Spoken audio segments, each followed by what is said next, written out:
Hello people, this is Sonali, the Melodramatic 20s Girl by Sophie Kinsella.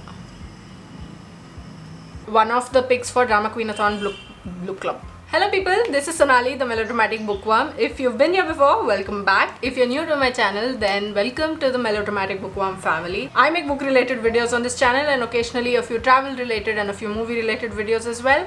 And I post on Tuesdays, Thursdays and Saturdays. So if you like my content, if you like the kind of videos that I make, then don't forget to hit subscribe and click on the bell icon beside the subscribe button so that you can stay updated with my videos. So I'm here today with part 2 of my August wrap-up. The first part of my wrap-up went up last week and I read 9 books from the 1st to the 15th of August. I'll leave the link to that video here as well as in the description box below. But yeah, from the 16th to the 30th, I read 8 books and I am very happy with how August has gone. So basically in the entirety of August, I got to reading 17 books. I've had some good books in this second half as well and I just want to share them with you and I want to gush about them with you. So without further ado, let's get into this video and let me share with you the 8 books that I read from the 16th of August to the 30th of August. So first in this video is 20s Girl by Sophie Kinsella. This was an impulse pick. And because I love Sophie Kinsella so much, I was like, I have to read this because it sounds like such an amazing book and it was such a fun read. So 20s Girl is about Lara Lington, who has given up her job to start a headhunting company. One day her great aunt Sadie dies and they go to her funeral. She was about 105 years old. She go to her funeral and there's absolutely nobody. So Sadie's spirit appears and only Lara can see her, and she is now demanding that Lara look for her necklace, a beautiful necklace that she has had for ages and she does not want to lose it. And because Sadie can't rest without that necklace, so when Sadie is literally jumping in front of Lara's face and screaming in her ear and getting her to do things while being so persistent and so feisty and so sassy, Lara has no choice but to agree to her great aunt's demands. And what happens, how she actually gets through this whole thing, how she finds Sadie's necklace, or does she find Sadie's necklace, and the truths that she discovers along the way forms the entire story. And Sophie Kinsella has this knack, okay, she writes stories that I fall in love with, but as I'm reading them, I feel so uncomfortable because the main characters are usually doing some nonsense which I'm like, don't do it, please, why would you do something like that? But they go ahead and they do it, obviously, because fictional characters. And while Sophie Kinsella makes these characters really awkward and she makes me feel really uncomfortable while reading them because, oh my god, why? But she also gets that awe factor, when you're reading a book and you're like, okay, I was not expecting that to come and hammer my heart away, but I love it. And this was one such book and I loved the banter. I love Sadie. She is so amazing. Like, she could be overbearing at times, not could be, she is overbearing most times, but she is such a character that by the end of the book I was like, okay, if this were to happen and Sadie were to rest in peace and she were to disappear, what would happen? How would Lara live? How would she get through her life? And this makes me just want to go and buy every Sophie Kinsella book out there, get it home and just binge read those books. I gave 20s Girl 4.25 out of 5 stars. Next up is American Gods by Neil Gaiman. I started reading this in July and this was one of the picks for Drama Queenathon Book Club, and I was so annoyed with the length of this book, like 630 pages, and then there's also a novella attached at the end. Like, it was not necessary. There's like too much detail in the book and it could have been done in 400 pages also. The reason why it took me so long to read, it's also because of those unnecessary details, but also the font.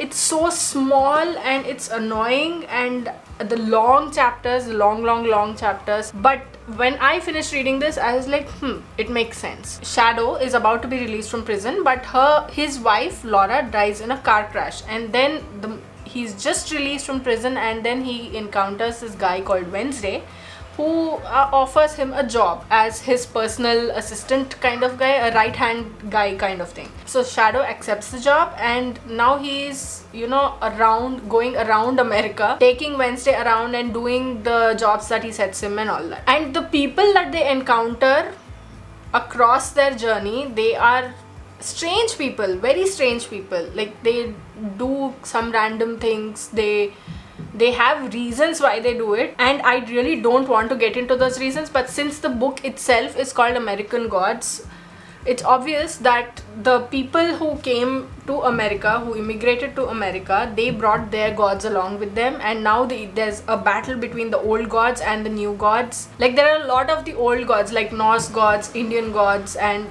there are a lot of gods that we know. The new gods are more on the lines of technology and some such stuff. I won't go into much detail, even though I really want to say everything. But now there's a sort of a tiff between the two, and Wednesday is on a mission to just sort things out in a way that will be revealed at the end. So even though it took me a long time to finish reading this book, and I was not really happy with how it actually turned out because of the length especially, but it was, in the end, it made some sense. That particular sense is what made me think that it did not need so much, you know, beating around the bush to get to this point. See, I love Neil Gaiman's writing, other than this, don't get me wrong, but see, if there's a lot of unnecessary detail, there is a lot of unnecessary detail. This is one reason why I gave this a 3.5 out of 5 stars. If there was some bigger trade-off, a bigger payoff in the end, then I would have like upped the rating to more than that. And if it could have been reduced to some 500 pages would have been okay. And the reason I could get through this book was because of the audiobook. Next up is the buddy read that I had with Nandini, and I love this book, and she also loved it, and I'm so happy that she really enjoyed this book in a way that you could enjoy a relatable book. And the book is called Notes on a Nervous Planet by Matt Haig, and you know how much I love Matt Haig. And in this book he talks about how we, not just as a people, the whole planet as a whole is becoming nervous and twitchy and anxious because of information overload and whatever else nonsense is happening in the world, and how we can, you know, take a step back, how we can take care of ourselves during this time. This is a very bad gist of what this book is about, because there is so much to this book, so much amazingness, so much beauty to Matt Haig's simple writing, simple way of putting across his thoughts, and it just makes my heart ache, the very thought, and there's no doubt about it that I'm going to be rereading this one. So this book is really wonderful non-fiction, and I figured that if I was going to, you know, write everything down, like I usually make notes when I'm reading a book, and I thought if I was going to, you know, make notes from this, then it would mean that I'm writing down the whole book in my notebook. So what I did was I tabbed it, and I think I got through 3 tab pages. Like, there were 3 half-used sticker tabs, and I used 3 colors. Look at this. And it's not because of any particular reason that I'm using blue here, yellow here, and pink there, but it's just because I ran out of them, so I had to buy more because of it. But I would suggest, please read this book. It's full of wisdom, it's full of wit, there's also humor, but there's also a lot of insights into how the world works and how you can make your own life better. And I love this book. I highly recommend it. I gave Notes on a Nervous Planet 4.3 out of 5 stars. Next up is For One More Day by Mitch Albom, and I am in love with Mitch Albom's writing now. So this book is about Charlie Benetto, whose life has gone all downhill. Like, he has lost his job, he's turned to alcohol, and his only daughter is now, you know, banning him from her wedding. And so what he does is he decides to take his own life. So he starts on a journey, a midnight ride. He's drunk and he's going on a journey to his hometown, and there he finds his mother waiting for him, his dead mother waiting for him at his childhood home. And what he realizes is how many sacrifices his mother has made, and how much he did not stand by his mother during this whole time, and he gets a new chance to, you know, seek forgiveness. And it is a so beautiful I'm in like I've already said this before, but I'm in love with Mitch Albom's writing. It's so simple, it's so beautiful. It has short chapters, and he just will take your heart, and he will do this with his writing. That's all I'm going to say, because it is, you need to read. You will get such a different perspective. They are family. You ask forgiveness, you say that you will do better, and they will take you in their arms and they will forgive you. See, I don't know how else to talk about this book except to, urge you to read this book. Read it. It's like very short. You can I finished it in about 4 hours, I think, and that was because I was savoring it. Like, if you're flying through it, you can finish it in even 2 hours. It is that simple and easy to read. This has 197 pages, and look at the number of tabs that I've made on this.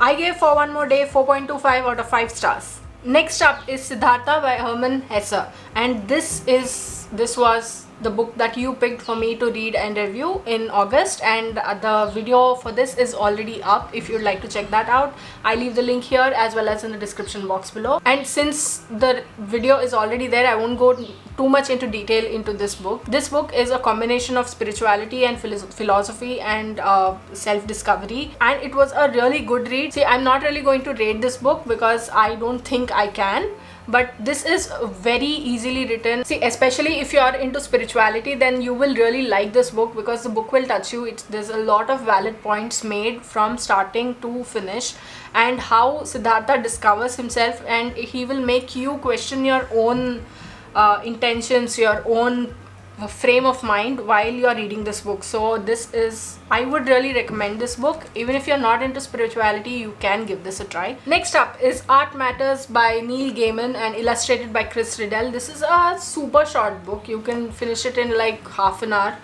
And the thing about this book is that Neil Gaiman talks about how art matters. It's pretty obvious, and he gives a lot of affirmations. He gives you a lot of confidence and reassurances that if you are a creative and you think that maybe no, I'm not really that important and what I'm doing is not really important, don't think of that, because what you are doing only you can do. And there's a lot of such little gems throughout this book that I really liked reading. And I read this book at a point where I was feeling really low, and I was on the verge of like the questions of why am I doing this, what is the whole point, should I just give everything up and just live, just read and live and whatever it is. But then I know that I love doing this, so I'm like, yes, Neil Gaiman, I am going to take your advice. See, even if you are a creative or not, just go read this book. You will understand what art is all about and why art matters so much. I gave this book a full 5 out of 5 stars, especially because it was so helpful to me. Next up is Tides Don't Cross by Simar Malhotra. I finished reading this just yesterday, and I did like this book. Like, the characters are little okay. This is the story of 2 sisters. One is Rukmani, who is completely sassy, badass, feminist, and she knows what she wants. She is strong and she won't take any shit from anyone. And then there's Mrinalini, who is the older of the 2, and she has always been the target of her mother's domineering nature, and she has always been the sort of like, acha, okay, let it be, it's fine, I'm used to it, I'll come to terms with it. Maybe she knows better for me, so I will let her make that decision for me, and I will listen to her. So she's that sort of a person.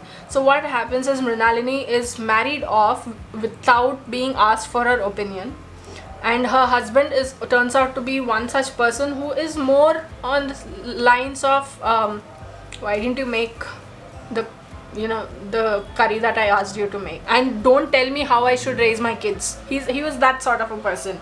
So she is stuck in a loveless marriage, and when she has the kid, she really is not ready for the responsibilities. So how she is dealing with that forms the first part, and then the second part is Rukmani meets Ayan Khan in Paris, where she is there for a semester, and they fall absolutely in love. So how these 3 lives intertwine and how these tides do cross forms the entire story. And I really enjoyed reading this book because it's so easy to read, fast paced, and from start to finish the language is really well written. The book is well written. But the thing is, I had issues with the two sisters.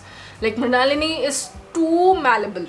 Like, she does not say anything until it comes like till here. As I mentioned, I liked reading the whole book, but that ending completely skewered it for me. It felt really weird that everything happened this fast, like 20 pages and we are done. The confrontation, the conflict, everything is resolved in just a snap of a finger. So I think it was just 10 pages that everything was sorted out, and I did not see how that could happen. And that was the reason why I gave this book 3.25 out of 5 stars. Otherwise, if it had been a little more lengthier as well, if there was a little more conflict at the end, I would have given it 4 stars also. But I will say that if you're prepared for such an ending, if you're going in with lower expectations, I'm not saying low expectations because this will surpass those low expectations, but don't go in thinking that, oh my god, wow, this is going to be like that. Last up is Origin by Dan Brown. I finished reading this last night and we had a very intense discussion about this book, and I must tell you, I'm very annoyed with this book, and annoyed is a super understatement. So before I get into my mini rant, let me just tell you what this book is about. Edmund Kirsch is a futurist, and he has now found answers to the questions, where are we coming from and where are we going. So he's an atheist. He does not believe in the theory of creation, that God created Adam and Eve and all that instance. So now he claims that he has found the answer to these two questions: where did we come from and where are we going?